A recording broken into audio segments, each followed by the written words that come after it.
Assalamu alaikum wa rahmatullahi wa barakatuh. Inshallah, today I'm going to discuss some mistakes Muslim men do which makes their wives unlawful to them.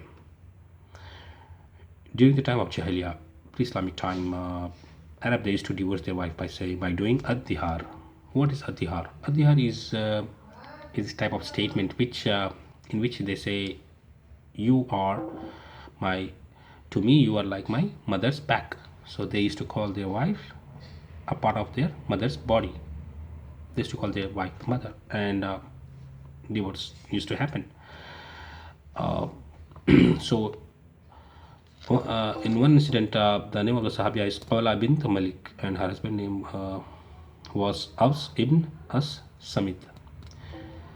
So this Sahabi, he just did adhiyar on the Sahabiya. So the Sahabiya Qala bin ibn Malik, Qala bin Malik, she ran towards to Muhammad crying and said, Ya Rasulullah, my husband has done adhiyar on me. So give us some solution. He didn't have any intention. He loved me, I love him, and we have a little children. So give us some solution. She was continuously crying. So the ayat of Surah Mujadila 1 to 4 were revealed. If you read these ayat, it tells you completely. It explains you everything about ad-dihar. If somebody made that mistake, what solution, what kopara, what expiation he has to pay. Then Muslim said to that Sahabiya, okay, tell your husband to free a slave. She said, we don't have enough money to free a slave, Ya Rasulullah. Then he said, okay, tell him to fast for 2 months continuously, non-stop. He said he's too old to keep fasting that long.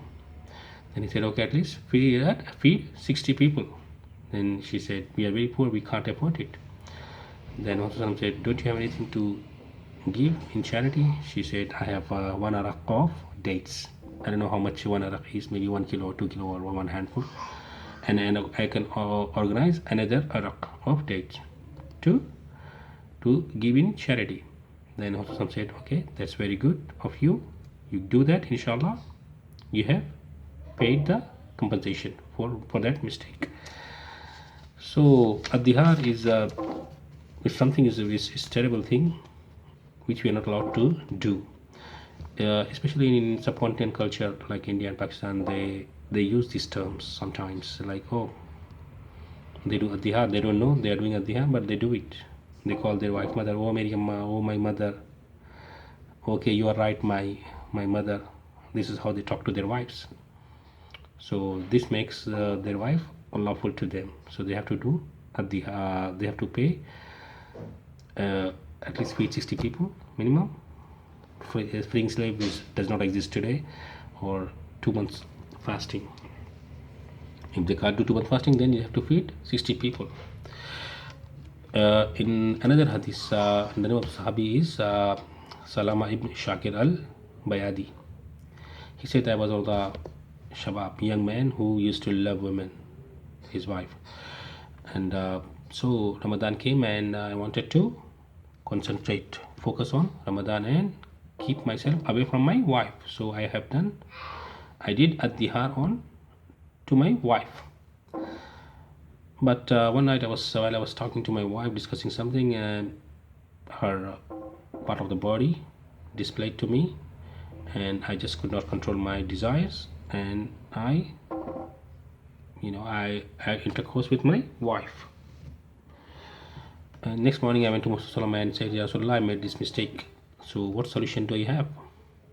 Then Rasulullah said, okay. He did not scold him or talk to him harsh. He said, you cannot touch your wife now. Now your wife became unlawful to you. So until you free a slave first. Then he said, I'm very poor, I cannot free slave. Then he said, keep fast continuously for 2 months. He said, Ya Rasulullah, because of fast I'm in trouble. So I cannot keep 2 months fast. Because of 1 month fast, I made a mistake. How can I perform 2 months fasting? Then he said, okay, feed 60 people. He said, I'm very poor. Then Muhammad sent him to one of the tribe, Kel Zurach tribe, and ask and tell him to tell that tribe to give you sadaqah or zakat and feed 60 people, hungry people, with that zakat and sadaqah. So the ruling of adhihar in Islam is it's not allowed. Like, this is prohibited in Islam. If you read the Surah Mujadila ayat number 2, Allah SWT is strictly, preventing Muslims to do adhihar. He's saying that your mother is your mother. No other woman can become your mother, and it's not allowed for you to call someone else your mother, except the one who gave you birth. So whatever we have said, may Allah give us tawfiq to implement in our life and prevent us from making these terrible mistakes. Assalamu alaikum wa rahmatullah.